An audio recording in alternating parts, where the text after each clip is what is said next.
Buenos días, hermanos. Es mi deseo que el Señor os bendiga a todos, nos bendiga a todos en esta mañana. Cuando Dios habla, lo mínimo que podemos hacer los seres humanos es prestar atención, es escuchar. Tal como señalaba Andreu la semana pasada, en relación a este libro de Hebreos que estamos estudiando, del que estamos predicando en este nuevo ciclo, pues antiguamente se decía que la carta de Pablo a los Hebreos era un buen libro. Pues bien, como señalaba Andreu, ni es una carta, ni es de Pablo, ni va dirigida a los hebreos. Después de mucho tiempo de análisis por parte de los eruditos, después de mucho estudio, pues se ha visto que no se trata de una carta, sino precisamente se trata de un sermón. Quizás sea el sermón completo, más perfecto, más completo, más bien escrito que existe en todo el Nuevo Testamento. No fue escrita por Pablo. Cuando uno analiza las características que tiene este libro con las características de las epístolas del apóstol Pablo, se da cuenta de numerosas diferencias. Sin embargo, a pesar de que no fue escrita por el apóstol Pablo, sí que hay una complicidad de pensamiento. Es decir, el autor, que no lo conocemos, el autor que escribió esta carta, estaba de acuerdo en todas las doctrinas planteadas por el apóstol Pablo. Y tampoco conocemos a los destinatarios, pero es evidente que esta carta no iba dirigida a los hebreos, iba dirigida a cristianos, a creyentes que podían proceder del ámbito hebreo o no, pero iba dirigida a los cristianos. Pues bien, a pesar de todo esto, Hebreos es una joya. El libro de Hebreos es algo que profundiza en el corazón de la fe cristiana, porque profundiza en Cristo. Y además lo hace mostrándonos que Cristo es algo que ningún judío hubiera podido soñar nunca jamás. Cristo es un sumo sacerdote. Luego veremos qué significa eso. Es una obra maestra, el libro de Hebreos. Y es, como digo, el único sermón completo que se conserva en el Nuevo Testamento. Vamos a ver, en primer lugar, cómo nos habla Dios en el libro de Hebreos. Primero, Dios habla de manera progresiva. Fijaos, vamos a leer en el primer capítulo, si tenéis vuestras Biblias a mano, algunos de los textos que vamos a usar ya fueron leídos la semana pasada. Capítulo 1, versículos 1 y 2, dice: Dios, habiendo hablado muchas veces y de muchas maneras en otro tiempo a los padres por los profetas, en estos postreros días nos ha hablado por el Hijo, a quien constituyó heredero de todo y por quien asimismo hizo el universo. Es decir, lo primero que nos dice aquí el autor de Hebreos es que la revelación de Dios en el Antiguo Testamento tuvo un carácter fragmentario. Dios habló muchas veces y de muchas maneras. Su palabra fue comunicada a los antepasados de Israel, a los que los judíos conocían como padres, los padres de Israel. Fueron los profetas quienes comunicaron esta palabra de Dios. Pero claro, cuando nosotros pensamos en los profetas, pensamos en los profetas que están escritos en la Biblia, cuyos nombres figuran en los libros de la Biblia y que a veces se llaman así, como los profetas. Pero no solo se refiere a esos profetas, no solo se refiere a esos personajes famosos de la historia de Israel, mediante los cuales Dios habló, sino a otros que no considerábamos profetas. Por ejemplo, a Abraham, de quien se dice que era profeta en Génesis 27, a Moisés, Deuteronomio 18:18, a Natán sí, a ese ya no sonaba como profeta, segunda de Samuel 7:2, y a Elías, el gran profeta, primera de Reyes 18:22. ¿Y cómo les habló Dios a estas personas? Les habló en sueños, les habló en visiones, mediante milagros, mediante señales, les habló a través de profetas, pero a veces también a través de sacerdotes. A lo largo de la historia humana, Dios se ha preocupado por tener relaciones personales con el ser humano. Esta iniciativa de Dios, esta perseverancia, este deseo por tener relaciones con el hombre, yo creo, hermanos, que tiene suficientes motivos para llenarnos de admiración y quizá también de confusión. De admiración, de confusión, pero sobre todo de gratitud. Que Dios se haya querido comunicar conmigo. Que Dios esté interesado en hablarme. ¿No es algo maravilloso? Que ese creador de los universos, de los cúmulos de galaxias que existen,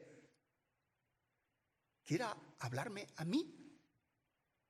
Podríamos decir casi con el salmista, Salmo 8, ¿qué es el hombre para que te acuerdes de él? ¿Quién soy yo para que te acuerdes de mí? O el Hijo del Hombre para que le visites, Hebreos 2:6. Pero al mismo tiempo, esta iniciativa divina debe, hermanos, despertar en nosotros el sentido de la responsabilidad. Si Dios quiere comunicarse conmigo, ¿por qué quiere hacerlo? ¿Qué tengo que hacer yo? Ese Dios que nos habla es un Dios que tiene derecho a nuestra atención. Su palabra es como una semilla que pide ser acogida en un corazón bien dispuesto para que pueda dar fruto en abundancia.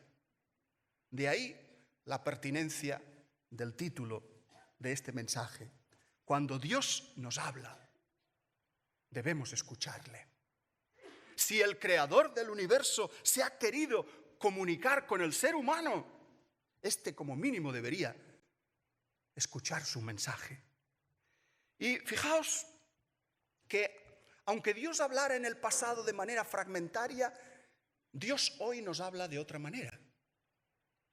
Dios en la actualidad nos habla a través de Jesucristo. Y la predicación de Jesucristo no es para nada fragmentaria. Cristo es la última palabra de Dios al hombre. Cristo es la revelación completa, final y homogénea. Nada de rupturas. Porque en Jesucristo Dios no solamente se ha conformado con hablar, sino que ha actuado también.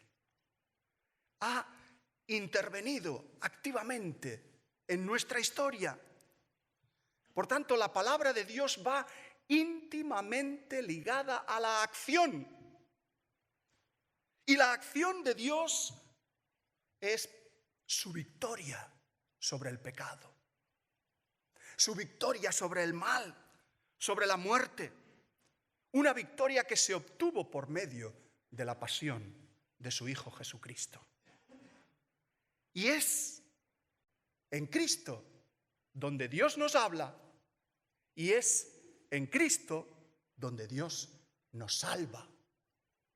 No hay salvación fuera de Cristo. ¿Cómo habla Dios? Pues Dios habla de una forma tajante y crucial.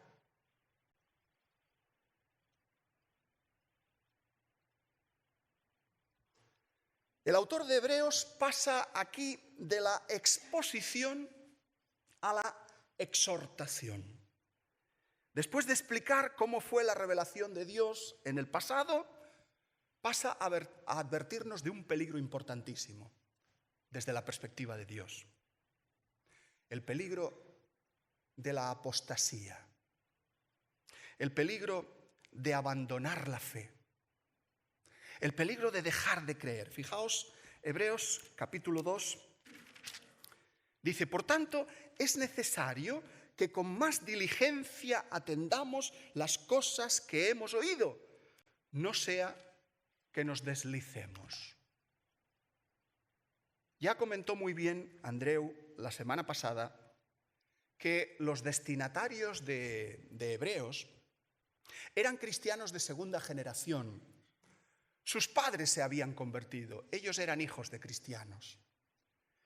Y como suele ocurrir por desgracia en los hijos de cristianos, estaban atravesando por un periodo de indiferencia religiosa, un periodo de enfriamiento espiritual, debilitamiento de la fe, despreocupación por las cosas espirituales, negligencia en su testimonio, disminución de la esperanza. Pasaban los años y el Señor no venía. Aumentaban las dudas.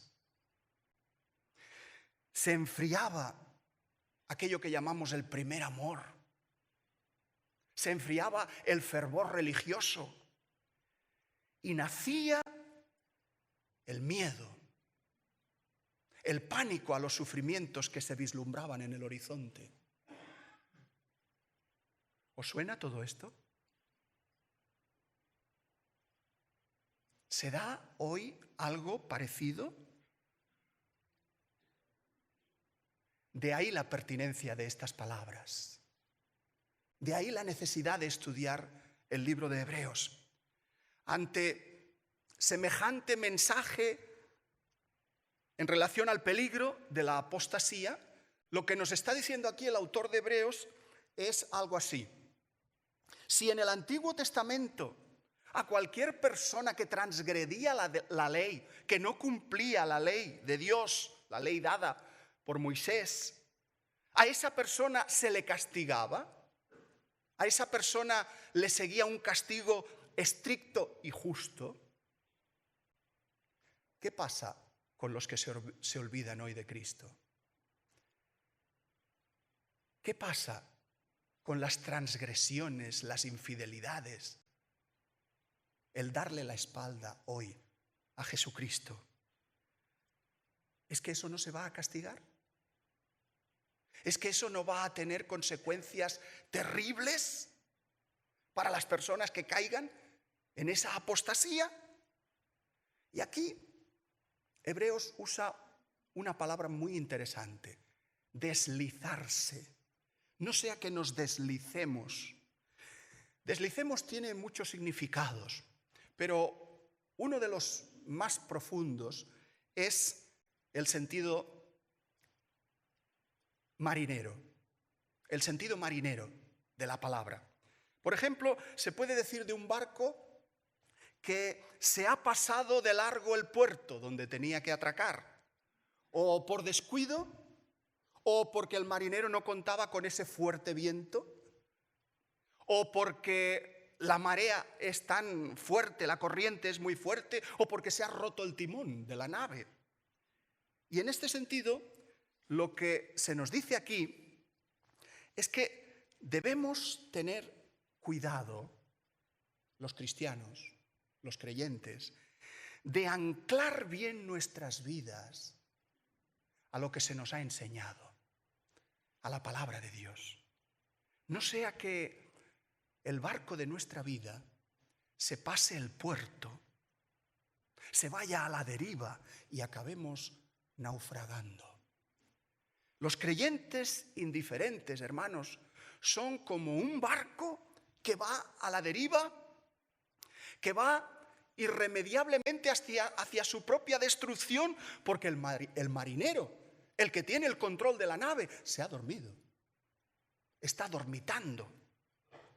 El peligro de abandonar la fe, el peligro de caer en la apostasía, no suele ser de un día para otro. No suele ser una determinación puntual en la vida, sino suele ser una acumulación de pequeñas infidelidades, de pequeñas indiferencias a Cristo. No me levanto un día por la mañana y digo, yo ya no quiero creer más en Jesucristo. No. Normalmente las cosas no suelen ocurrir así. Deslizarse es dejarse llevar hacia el pecado casi sin darse cuenta, sin darnos cuenta, como una barca que lentamente es arrastrada a la deriva por la corriente. Un poco más cada día, hasta que cuando se quiere caer en la cuenta, estamos ya muy lejos de Dios. Algunos, cuando se dan cuenta de su situación, descubren también con horror que han hecho trizas su propia vida y, por desgracia, el corazón de alguna que otra persona más. Por eso, hermanos, aquí en Hebreos se nos insta, se nos exhorta a que seamos constantes ante este peligro de ir a la deriva, de vivir una vida a la deriva, de que seamos vigilantes, de que estemos en guardia. Y hoy es muy fácil dejarse ir a la deriva. Hay 1000 formas de dejarse arrastrar por la corriente. En tercer lugar, tenemos que la palabra de Dios no solo se conforma en exhortarnos, sino que además escarba en nuestra alma, profundiza y nos muestra cómo somos por dentro. Fijaos en esta otra lectura, Hebreos capítulo 4, dice el versículo 11, vamos a leer el 11 al 13, dice: procuremos pues entrar en aquel reposo para que ninguno caiga en semejante ejemplo de desobediencia, porque la palabra de Dios es viva y eficaz y más cortante que toda espada de 2 filos y penetra hasta partir el alma y el espíritu, las coyunturas y los tuétanos, y discierne los pensamientos y las intenciones del corazón. Y no hay cosa creada que no sea manifiesta en su presencia. Antes bien, todas las cosas están desnudas y abiertas a los ojos de aquel a quien tenemos que dar cuenta. Hermanos, la palabra de Dios no es una palabra para tenerla de adorno en una librería, en una biblioteca polvorienta. Tampoco es un libro inocuo o intrascendente que solo sirve para entretenernos, historietas de la Biblia. La palabra de Dios, nos dice Hebreos, es algo vivo, es algo eficaz, es algo creativo que puede cambiar vidas, que puede transformar corazones. De lo que se trata es de dejarme inquietar por la palabra de Dios, de permitirle que nos ponga contra las cuerdas. Necesitamos que la palabra nos ponga contra las cuerdas. Quizá nosotros en alguna ocasión desearíamos evadirnos, desearíamos esquivar la lucha, la pelea contra esa espada de 2 filos, apartarnos de los compromisos más radicales que ella nos sugiere, pero no es eso. La salvación está precisamente en no defenderse de la espada de la palabra de Dios, en aceptar ser heridos por ella, en permitir que sea capaz de lacerarnos, de desinflarnos de nuestra autosuficiencia y de nuestro orgullo. Más que camuflarse o esconderse, es necesario tener el coraje de permanecer desnudo delante de la palabra de Dios, al descubierto, permitirle juzgar las intenciones y los deseos que hay en nuestro corazón. Que conozca esos deseos y esas intenciones para ver si van a la deriva o si van por el buen camino. Porque solo cuando nuestra intimidad está completamente descubierta a los ojos de Dios, es cuando de verdad podemos empezar a sentirnos seguros. Nosotros tenemos inclinación a estudiar la Biblia. Tenemos inclinación a examinar la palabra de Dios. Y sin embargo, qué curioso, qué paradójico. Es ella la que nos examina a nosotros. Es ella la que nos escudriña. Por eso, cuando la leemos, no debemos leerla como el que lee una novela. Debemos permitirle que juzgue nuestro interior. Explorar nuestras limitaciones y nuestras miserias. Dejar al desnudo nuestras hipocresías y nuestras contradicciones. Hacernos tomar conciencia de cuáles son las verdaderas responsabilidades de nuestra vida. Hermanos, quizá debamos leer la palabra de Dios como aquella frase, como aquella actitud de la Madre del Señor Jesús, de María. Hágase en mí según tu palabra. Hágase en mí según tu voluntad. Lo que quiera de mí tu palabra. Y llegamos así al cuarto punto de este mensaje. La palabra, además, nos ofrece a Jesucristo como sumo sacerdote. Fijaos también en el capítulo 4, versículos 14 al 16, dice: Por tanto, teniendo un gran sumo sacerdote que traspasó los cielos, Jesús el Hijo de Dios, retengamos nuestra profesión. Porque no tenemos un sumo sacerdote que no pueda compadecerse de nuestras debilidades, sino uno que fue tentado en todo según nuestra semejanza, pero sin pecado. Acerquémonos, pues, confiadamente al trono de la gracia para alcanzar misericordia y hallar gracia para el oportuno socorro. ¿Cuál era la misión del sacerdote de Israel? Bueno, el sacerdote, como sabéis bien, era el hombre que tenía la responsabilidad social de las relaciones con Dios. Para los judíos, el sacerdote era responsable ante Dios del pueblo. Poseía, por tanto, un papel de mediador entre Dios y el pueblo. Pero claro, esto era un problema. ¿Cómo podía un ser humano débil ponerse en contacto con el Dios 3 veces santo, que según la palabra era fuego devorador? La relación con Dios del sacerdote solo podía realizarse si se producía en esa persona una transformación radical de su vida. Dios es santo y para poder entrar en relaciones con Él es imprescindible impregnarse de santidad. Debía consagrarse el sacerdote, debía pasar del nivel profano al nivel sagrado. ¿Y cómo podía hacerse esto? Pues según los judíos, mediante un sistema de separaciones rituales.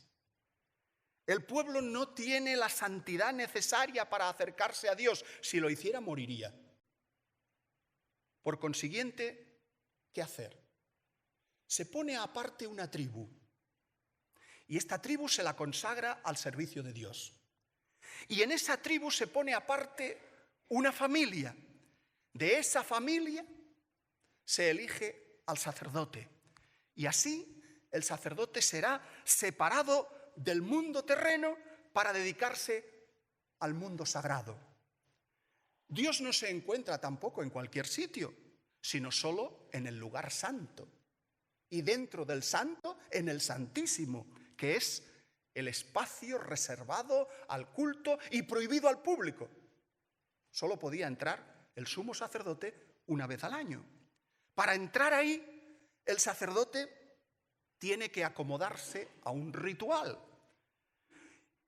Para nosotros la palabra sacrificio tiene, diría yo, connotaciones malas, negativas. Pensamos que sacrificio equivale a privación, a padecimiento, sufrimiento, a renuncia, a martirio incluso. Pero para los judíos el concepto de sacrificio es completamente diferente. Sacrificar significa hacer sagrado algo. No era una privación, sino que era una transformación. El sacrificio es un rito que hace pasar una ofrenda del mundo profano al mundo sagrado. Y el sacerdote tiene, por tanto, que presentar sacrificios, porque le es imposible a él mismo convertirse en un sacrificio agradable a Dios. Es imposible para él tener acceso al mundo divino. Y no tiene más remedio que elegir a otro ser vivo que sea capaz de dar ese paso trascendental. El animal elegido es así inmolado sobre el altar del templo. Consumido por el fuego, subirá al cielo transformado en humo. Su sangre, es decir, su vida, siempre que leáis sangre en el Antiguo Testamento significa vida, su sangre, su vida ofrecida, será como lanzada, como una catapulta que la lanza hacia el trono de Dios.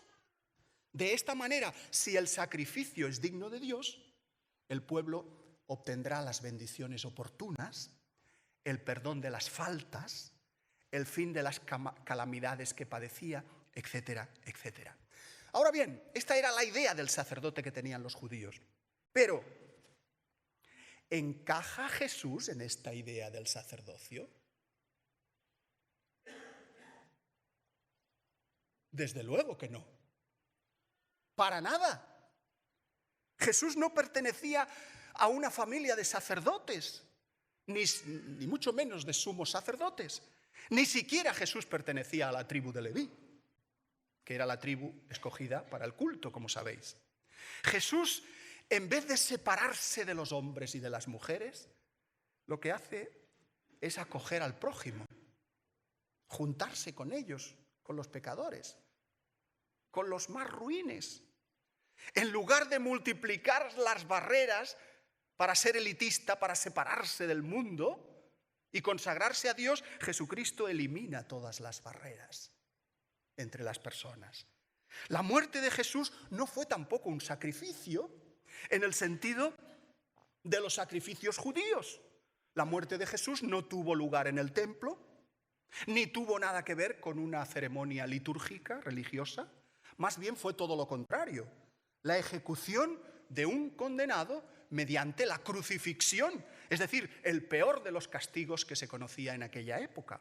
Fue una condenación, no una consagración. Todo esto explica por qué en los primeros tiempos del cristianismo, en los primeros tiempos de la Iglesia, cuando se escribe el libro a los hebreos, a nadie se le había ocurrido todavía decir que Cristo tenía el título de sumo sacerdote, porque es que Cristo no encajaba en esa profesión, en ese papel de sumo sacerdote. El primero en decir semejante cosa fue el autor del libro de los Hebreos. El problema era el siguiente para los cristianos de aquella época. Si la institución del sacerdocio era divina y venía apoyada por la ley de Moisés y por los profetas, ¿cómo es que la nueva fe cristiana no contemplaba esta dimensión sacerdotal? Ante las acusaciones de los judíos de que el cristianismo era una religión sin sacerdotes, una religión sin sacerdocio, el autor de Hebreos toma la pluma, se pone a escribir y influido por el Espíritu Santo, guiado por su poder, profundiza en este asunto, profundiza en este tema y ofrece la respuesta. Y la respuesta es paradójica. A pesar de todas las apariencias, a pesar de todas las supuestas contradicciones, dice el autor de Hebreos, Cristo asumió el proyecto fundamental del sacerdocio y lo llevó a buen fin. ¿Cómo? Porque, hermanos, el verdadero sacerdote, el auténtico mediador entre Dios y los hombres, no es el que separa, sino el que reúne, el que une a las criaturas. Entre el sacerdocio de Cristo y nuestra miseria humana hay compatibilidad, hay relación. Su sacerdocio no es separador como el de los sacerdotes del Antiguo Testamento, sino que se implica totalmente en los problemas humanos, en nuestros problemas personales. Por tanto, el sacerdocio de Cristo no se puede definir como el que había en la Antigua Alianza por su relación con Dios y su ruptura con cualquier lazo humano, sino todo lo contrario, por su solidaridad con los propios hermanos, por su amor fraternal con los hombres. El hecho de que Jesucristo no hubiera experimentado nunca el pecado no le impide entendernos a los pecadores. Su gloria no es satisfacer la ambición o la sed de dominio, como tenían los sacerdotes de aquella época, sino la gloria de amar a las personas, la gloria de compartir sus debilidades, la gloria de acompañarles en el camino difícil de la vida con ternura, con apoyo, con cariño, con comprensión. Ese es el sacerdocio verdadero de Jesucristo. Cristo es compasivo y puede ser compasivo porque estuvo familiarizado con el dolor del hombre.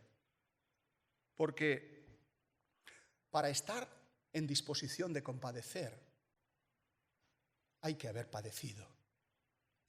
Por eso Jesús es el anillo de unión entre lo más alto de los cielos y lo más bajo de la tierra. Cristo es el sacerdote definitivo. Cristo ha atravesado el cielo para penetrar en la humanidad. Y esto significa, hermanos, que después de Él a nadie le está permitido hacer el camino contrario. Atravesar la humanidad, pasar por encima del hombre para alejarse y evadirse en los cielos. Porque Cristo hizo precisamente todo lo contrario. No basta hablar en nombre de Dios, es necesario también estar vinculados estrechamente a los hombres. Quienes hablan siempre en nombre de Dios, pero no conocen a los hombres, no están siguiendo el camino de Cristo. Dicho de otra forma, es posible hablar en nombre de Cristo solo si se conoce el lenguaje del dolor, de la angustia, del sufrimiento, de la soledad humana. ¿Qué conclusiones podríamos sacar en esta mañana de estos textos de Hebreos? Pues yo creo que ante esta situación de crisis generalizada en la que estamos viviendo hoy, las palabras de Hebreos nos recomiendan 4 cosas fundamentalmente. Primera, no nos cansemos nunca de escuchar el mensaje de Dios que se revela en Jesucristo para ponerlo en práctica en nuestra vida. Hermano, no nos dejemos arrastrar por la corriente. Examinemos nuestra existencia para saber si acaso estamos viviendo sin darnos cuenta a la deriva. ¿Estoy yo dejándome arrastrar por las cosas de este mundo y me estoy olvidando de las cosas del Señor? Es una pregunta que cada uno de nosotros debe responderse a sí mismo. Aprendamos a dejarnos herir más a menudo por la palabra de Dios. Porque la palabra de Dios es la que mejor nos conoce, es la que conoce nuestra situación actual y nos indica que estamos así hoy, en esa crisis, por culpa del pecado humano. Estamos como estamos por culpa del egoísmo, de la falsedad que anidan en el corazón del hombre. Por tanto, la palabra es la única que nos puede dar esperanza. Y por último, ofrezcamos a Jesucristo, nuestro sumo sacerdote, el sacrificio, entre comillas, de nuestro compromiso diario. Sacrificio significa hacer sagrada nuestra vida. ¿Cómo puedo sacrificar mi vida a Cristo? ¿Cómo puedo hacer sagrada cada día mi vida? Viviendo como Él quiere que viva. Y ese sacrificio, ese como Él quiere que viva, será la ofrenda de nuestro amor y de nuestra solidaridad con todos los seres humanos. Muchas cosas en tan poco tiempo, pero mucho tiempo para ponerlas en práctica. Que Dios os bendiga.